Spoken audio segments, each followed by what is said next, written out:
தரணி வாழ் தமிழர்களின் இதய ஒலி தமிழன் 24.com. நீர்கொழும்பு சிறைச்சாலையில் மீண்டும் பதற்றமான சூழல். செம்மணி விவகாரத்தில் புதிய சர்ச்சை, சந்திரிகாவையும் விசாரிக்க வேண்டுமென ரவிகரன் வலியுறுத்து. சிறுமிக்கு நேர்ந்த கொடுமை, மட்டக்களப்பு நீதிமன்றால் பொதுமக்கள் அதிர்ச்சி. பேஸ்புக்கில் AI மூலம் மோசடி, இலங்கை பயனர்களுக்கு எச்சரிக்கை. திருகோணமலை புத்தர் சிலை வழக்கு ஒத்திவைப்பு. வவுனிக்குளம் விபத்தில் 2 படுகாயம். நீர்கொழும்பு சிறை கலவரம், காயமடைந்தவர்களை காண சென்ற சுகாதார அமைச்சர். சந்தேக நபர் ஓட்டம், ரூபாய் 5.7 கோடி மதிப்புள்ள சொத்து பறிமுதல்.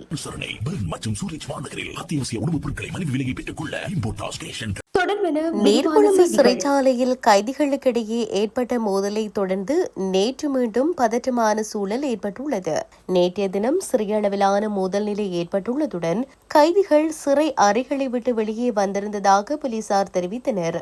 எனினும் நீர்கொழும்பு பிரிவுக்கு பொறுப்பான சிரேஷ்ட போலீஸ் அத்தீட்சகர் மிபல் பெரேரா தலையிட்டு நிலைமையை கட்டுப்பாட்டுக்குள் கொண்டு வந்து கைதிகளை மீண்டும் சிறை அறைக்குள் அனுப்பியுள்ளார். இதனால் நேற்றைய தினம் முற்பகல் நீர்கொழும்பும் சிறைச்சாலையை சுற்றி பாதுகாப்பு பலப்படுத்தப்பட்டிருந்தது.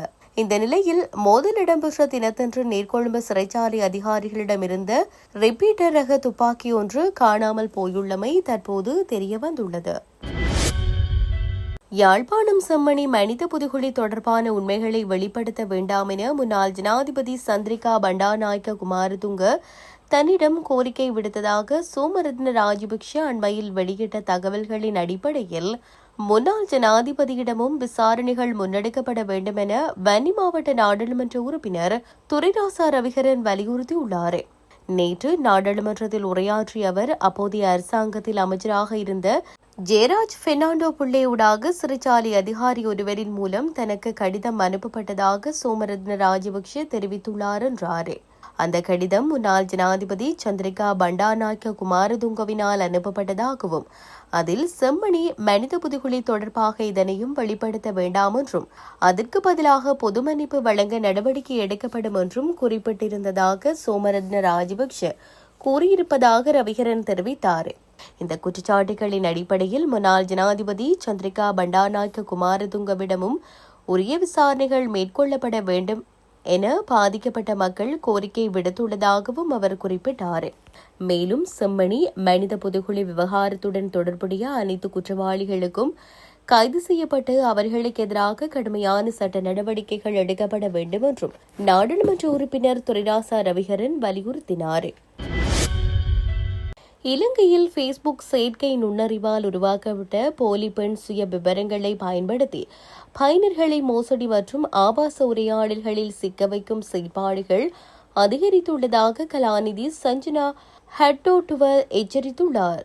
போலியான பெண் அடையாளங்களை பயன்படுத்தி பயனர்களை வயது வந்தோருக்கான சேவைகள், சூதாட்ட தளங்கள் மற்றும் கிரிப்டோ கரன்சி விளம்பரங்களுக்கு திசை திருப்புவதே இதன் முக்கிய நோக்கமாகும். நூற்றுக்கணக்கான கணக்குகள் ஒரே மாதிரியான பதிவுகளை பகிர்ந்து ஒருங்கிணைந்து செயற்படுகின்றன. இவை பெரும்பாலும் தனிமை அல்லது துணை தேடும் பெண்களாக சித்தரிக்கப்பட்டு பயனர்களை வாட்ஸ்அப் போன்ற தனிப்பட்ட உரையாடல்கள் தளங்களுக்கு அழைத்து செல்கின்றன. இந்த சுய விவரங்கள் அனைத்தும் போலியானவை என்பதால் பயனர்கள் தாங்கள் உரையாடுவது உண்மையான நபருடனா அல்லது செயற்கை நுண்ணறிவுடன் தானா என்பதை கண்டறிவது கடினமாக உள்ளது. முன்பின் தெரியாத நபர்களுடன் தனிப்பட்ட உரையாடல்களை தவிர்க்குமாறும் அவர்கள் பகிரும் சந்தேகத்திற்கிடமான இணைப்புகளை கிளிக் செய்ய வேண்டாம் என்றும் கேட்டுக் கொள்ளப்படுகிறார்கள். இத்தகைய மோசடிகளை தடுக்க பேஸ்புக் நிறுவனம் தனது பாதுகாப்பு மற்றும் வெளிப்படைத்தன்மை விதிகளை வலுப்படுத்த வேண்டும் என இந்த ஆய்வு பரிந்துரைத்துள்ளது. மட்டக்களப்பு பகுதியில் 13 வயது சிறுமி ஒருவரை கடத்தி பாலியல் துஷ்பிரயோகம் செய்த குற்றச்சாட்டில் கைதான IRC பட்டியலில் உள்ள சந்தேக நபர் ஒருவரை மட்டக்களப்பு நீதவான் நீதிமன்றம் நேற்று பிணையில் விடுவித்துள்ளமை அதிர்ச்சியை ஏற்படுத்தியுள்ளது. பிணையில் விடுவிக்கப்பட்ட போதைப்பொருள் வியாபாரியான 31 வயதுடைய சந்தேக நபர் சிறுமியின் உறவினர் என கூறப்படுகிறது. சிறுமியின் குடும்பத்தில் நிலவிய பிரச்சினை காரணமாக அவர் உறவினரான சந்தேக நபரின் வீட்டிற்கு சென்று தங்குவது வழக்கம்.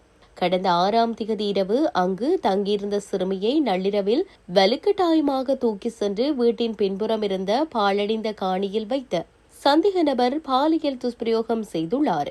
சம்பவத்தை மூடிமறைக்க பெற்றோர் முயன்ற நிலையில் பிரதேசவாசி ஒருவர் வழங்கிய தகவலின் பேரில் போலீசார் விசாரணைகளை நடத்தி சந்தேக நபரை திங்கட்கிழமை கைது செய்தனர். பாதிக்கப்பட்ட சிறுமி வைத்தியசாலையில் அனுமதிக்கப்பட்டார். நீண்ட காலமாக குற்ற செயல்களில் ஈடுபட்டு வரும் போலீசாரின் IRC பட்டியலில் உள்ள குறித்த சந்தேக நபரை நீதிமன்றம் 2 லட்சம் ரூபாய் சரீர பிணையில் விடுவித்துள்ளது. இத்தீர்ப்பு பொதுமக்களிடையே பெரும் அதிர்ச்சியை ஏற்படுத்தியுள்ளது. திருகோணமலை கடற்படையின் கரையோர பாதுகாப்பு வலயத்திற்குள் சட்டவிரோதமான முறையில் கட்டடம் அமைத்தமை மற்றும் புத்தர் சிலையை அங்கு நிறுவியவை தொடர்பான வழக்கு நேற்று விசாரணைக்கு எடுத்துக் கொள்ளப்பட்டது. இதில் தமக்கு வழங்கப்பட்டுள்ள அதிகார வரம்பை மீறி துறவிகளை கைது செய்வதற்கு முன்னர் பின்பற்றப்பட வேண்டிய வழிமுறைகளை கரையோர பாதுகாப்பு திணைக்களமும் போலீசாரும் பின்பற்றுவதில் தவறிழைத்துள்ளனர் என வழக்கின் எதிராளிகளில் ஒருவனான பலாங்கொடை கசப்ப தேரர் சார்பில் நீதிமன்றத்தில் ஆஜரான சிரேஷ்ட வழக்கறிஞர் கிருஷாந்த் நிசங்க எழுத்து மூலமான சமர்ப்பணத்தை சமர்ப்பித்தார். இதேவேளை தாமும் இதே நிலைப்பாட்டில் உள்ளதாக ஏனைய எதிராளிகள் தரப்பில் மன்றில் ஆஜரான சிரேஷ்ட வழக்கறிஞர் சஞ்சீவ வீர விக்ரம வாதங்களை முன்வைத்தார். இதனை கருத்தில் கொண்ட திருகோணமலை பிரதம நீதிபதி MSM சம்சுதீன் இது தொடர்பாக எழுத்துப்பூர்வமான சமர்ப்பணங்களை மன்றில் முன்வைக்க கால அவகாசம் வழங்கி வழக்கை அக்டோபர் 7ஆம் தேதி வரை ஒத்திவைத்தார். முல்லைத்தீவு வவுனிக்குளம் கொல்லவிளாங்குளம் பகுதியில் நேற்று பிற்பகல் இடம்பெற்ற விபத்தில் 2 படுகாயமடைந்துள்ளதாக தெரிவிக்கப்படுகின்றது. மோட்டார் சைக்கிள் காருடன் மோதி விபத்து இடம்பெற்றுள்ளது. காயமடைந்தவர்கள் உடனடியாக சிகிச்சைக்காக வைத்தியசாலையில் அனுமதிக்கப்பட்டுள்ளனர். விபத்து தொடர்பான மேலதிக விசாரணைகளை போலீசார் மேற்கொண்டு வருகின்றனர். நீர்கொழும்பு சிறைச்சாலையில் ஏற்பட்ட மோதலில் காயமடைந்த நிலையில் நீர்கொழும்பு மாவட்ட பொது வைத்தியசாலையில் அனுமதிக்கப்பட்டு கொழும்பு தேசிய வைத்தியசாலைக்கு மாற்றப்பட்ட சிறை அதிகாரிகள் சிறை கைதிகளை சுகாதார மற்றும் ஊடகத்துறை அமைச்சர் நளிந்த ஜாதிச நேரில் சென்று நலம் விசாரித்திருந்தார். நீர்கொழும்பு சிறைச்சாலையில் கடந்த ஞாயிற்றுக்கிழமை மற்றும் திங்கட்கிழமை அன்று இடம்பெற்ற கடும் மோதலில் காயமடைந்த சிறை அதிகாரிகளும் சிறை கைதிகளும் நீர்கொழும்பு மாவட்ட பொது வைத்தியசாலையில் அனுமதிக்கப்பட்டுள்ளனர். இந்நிலையில் மேலதிக சிகிச்சைக்காக கொழும்பு தேசிய வைத்தியசாலைக்கு மாற்றப்பட்ட சிறை அதிகாரிகள் மற்றும் கைதிகள் 72, 79 ஆகிய வார்டுகளிலும் அவசர சிகிச்சை பிரிவிலும் அனுமதிக்கப்பட்டு சிகிச்சை பெற்று வருகின்றனர்.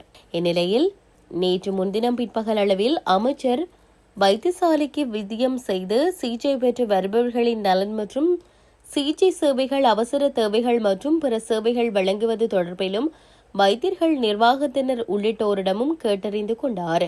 அதற்கமைய தற்போது கொழும்பு தேசிய வைத்தியசாலையில் 15 அதிகாரிகள், 14 கைதிகள் உள்ளடங்கலாக 29 பேர் சிகிச்சை பெற்று வருவதோடு அவர்களில் 12 பேர் அவசர சிகிச்சை பிரிவில் அனுமதிக்கப்பட்டு சிகிச்சை பெற்று வருவதாகவும் தெரியவந்துள்ளது. போதைப்பொருள் கடத்தல் மூலம் பெறப்பட்டதாக சந்தேகிக்கப்படும் 5.7 கோடி ரூபாய் மதிப்புள்ள சொத்துக்களை குற்றப்புலனாய்வு பிரிவின் சட்டவிரோத சொத்துக்கள் விசாரணை பிரிவு அதிகாரிகள் முடக்கியுள்ளனர். சக்தி வாய்ந்த போதைப்பொருள் கடத்தற்காரராக கருதப்படும் கிராண்ட் பாஸ் லொகுனோனா என அறியப்படும் முகமது ஃபவுசி ஹிடாயா ஏற்கனவே அந்த சொத்துக்களை கைவிட்டு தப்பியோடியுள்ளார். சட்டவிரோத போதைப்பொருள் கடத்தல் மூலம் பெறப்பட்டதாக சந்தேகிக்கப்படும் பணத்தை பயன்படுத்தி வாங்கப்பட்டதென கண்டறியப்பட்ட 5.7 கோடிக்கும் அதிகமான மதிப்புள்ள 2 சொத்துக்களை 7 நாட்களுக்கு முடக்குமாறு நீதிமன்றம் உத்தரவிட்டுள்ளது. நடத்தப்பட்ட விசாரணையில் உஸ்வெட கேயாவை சேர்ந்த முகமது ஃபவுசி ஹிடாயாவும் அவரது நெருங்கிய கூட்டாளிகளும் சட்டவிரோத போதைப்பொருள் கடத்தல் மூலம் பெற்ற பணத்தை பயன்படுத்தி சொத்துக்களையும் உடைமைகளையும் வாங்கியது தெரிய வந்துள்ளதென போலீசார் தெரிவித்துள்ளனர். அதன்படி 2011ஆம் ஆண்டின் சட்டமன் 40ஆல் திருத்தப்பட்ட 2006ஆம் ஆண்டின் பணமோசடி தடுப்பு சட்டமன் 5 கீழ் விசாரணைகள் தொடங்கப்பட்டு பெலிசர் நீதவான் நீதிமன்றத்தில் வழக்கு பதிவு செய்யப்பட்டுள்ளது. விசாரணைகளின் போது வத்தளை பிரதேச செயலக பிரிவில் உஸ்வெட்ட கியாவ புபுதுகம பகுதியில் சுமார் 20 பர்ச்சஸ் நிலத்தில் கட்டப்பட்ட சுமார் 50 மில்லியன் மொத்த மதிப்புள்ள 2 மாடி வீடும், வத்தளை பிரதேச செயலக பிரிவின் நுஹாபே பகுதியில் சுமார் 9.5 பர்ச்சஸ் நிலத்தில் அமைந்துள்ள ஒரு வீடும் கடையும் சட்டவிரோத வருமானத்தை பயன்படுத்தி வாங்கப்பட்டுள்ளன என்பது தெரிய வந்துள்ளதென போலீசார் தெரிவித்துள்ளனர்.